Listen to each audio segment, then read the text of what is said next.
Some important archaeological news coming out of Qin Shi Huang's tomb. No, we are not yet excavating the tomb of the first emperor himself, but we might have just discovered the tomb of one of his sons. The main reason why the tomb of the first emperor of China is not yet excavated is due to China's policy on archaeological excavation, stating that tombs, if not threatened by human activity or natural disaster, should be left undisturbed. A lesson learned from experience, as the oxidizing effect on excavated relics often destroy the finer details of the relic itself. Case on point being the terracotta warriors, which were vividly colored when unearthed, only to lose them within hours of exposure to the air. Coming back to the Qin Mausoleum, archaeologists actually discovered this particular tomb back in 2011, situated about a mile away from the main mausoleum of Qin Shi Huang.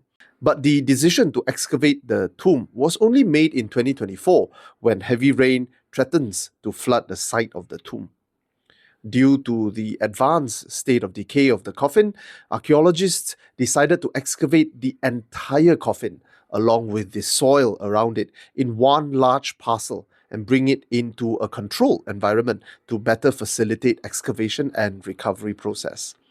The scale, the size, and the location of the tomb suggests that this is the tomb of a person very close to Qin Shi Huang and were buried within a few years after the death of the first emperor.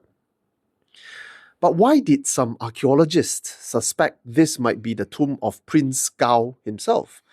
While we await archaeological updates from the recovery, Shiji, or the records of the grand historian by Sima Qian, informs us of the political intrigue following the death of the first emperor.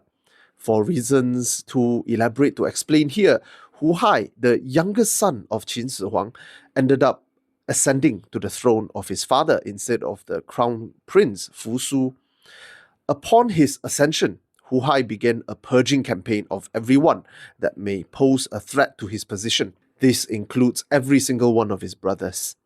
Prince Gao, seeing the horrible fate of his brothers, knowing that the same fate awaits him, contemplated to flee. But realizing that fleeing spells not only certain death for himself, but also his entire extended family.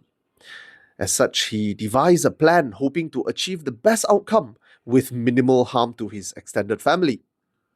He surrendered to Hu Hai, feigning his regret, not choosing to be buried with their father when he passed a few years earlier, wanting to be sacrificed and buried near the Qin Mausoleum as an act of filial piety.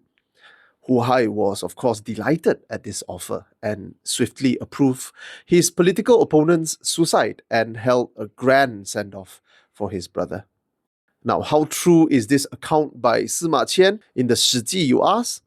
The Chinese have had a long history of very reliable historiography, with little to no elements of fantasy or supernatural exaggeration.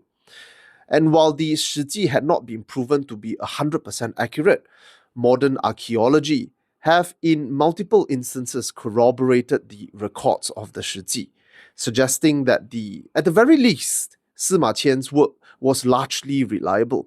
And where there are mistakes, these were errors due to gaps in the records at the time of writing, rather than a product of fantasy. Interestingly, a Netflix team was allowed to record the excavation of this tomb, and the documentary is available on Netflix now for those interested to watch.